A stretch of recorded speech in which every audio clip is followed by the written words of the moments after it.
සුබ දවසක් කියලා පිළිගන්නවා ඔයාලා හැමෝටම. O level ලියලා දැන් මාස ගාණක් රිසල්ට් එනකන් ඇඟිලි ගණන් කර කර බලන් ඉන්න නැති නේද? ඉතින් ඔන්න ඔයාලා මහන්සි වෙලා බලන් හිටපු ඒ දවස දැන් ඇවිල්ලා. සතුටු වෙන්න හරි දුක් වෙන්න හරි දැන් තියෙන්නේ බොහොම පොඩි කාලයයි. හැබැයි අද අපි මේ වීඩියෝ එකෙන් කතා කරන්නේ රිසල්ට් ආවට පස්සේ ඔයා අනිවාර්යයෙන්ම කරන්න ඕන දේවල් ගැන.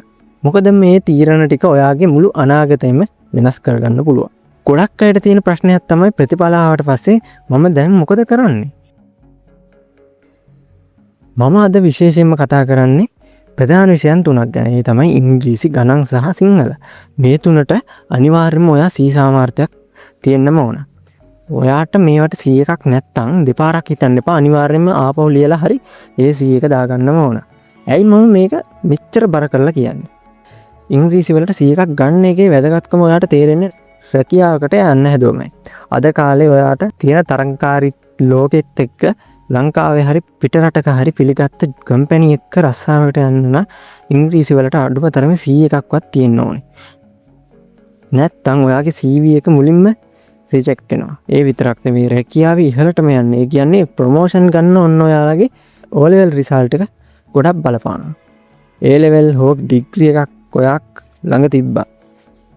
මූලික අඩිතාලම වන O level වල ඉංග්‍රීසි සහ ගණන් දුර්වල නම් ඒක ඔයාගේ කැරියර් එකට ලොකු බාධාවක්. මම දැකලා තියෙනවා ගොඩක් ළමයි කරන ලොකුම වැරද්දක්. O level රිසල්ට් අඩු වුණාම ඒක ගණන් ගන්නේ නැතුව A level කරන්න පටන් ගන්නවා. කොහොම හරි A level ගොඩ දා ගන්නවා කියලා හිතනවා. හැබැයි A level හොඳටම පාස් වෙලා කැම්පස් යන්න බලද්දී O level වලට ඉංග්‍රීසි හරි මැත්ස් හරි නැති නිසා කැම්පස් යන්න බැරි වෙනවා. අන්තිමට A level ලියලත් ඉවර වෙලා යාළුවෝ කැම්පස් යද්දී ඔයාට ආයෙත් O level පන්ති ගානේ රස්තිය ආදි වෙන්න සිද්ධ වෙනවා. එදාට දැනෙන පසුතැවීම නම් වචන වලින් කියන්න බෑ. ඒ නිසා නංගි මල්ලි දැම්ම ඔයාගේ ප්‍රතිඵල මොනවා වුණත් කමන්නේ නැහැ. ලැජ්ජා වෙන්න එපා. අඩුපාඩු තියෙනවා නම් ඒ අඩුපාඩු දැම්ම හදා ගන්න. ආයෙත් ලියලා හරි ඒ අත්‍යවශ්‍ය විෂයන් ටික ගොඩ දා ගන්න. අනාගතේ පසුතැවෙන්න තියෙන ඉඩ අදම වහලා දාන්න. ඔයාට පුළුවන්.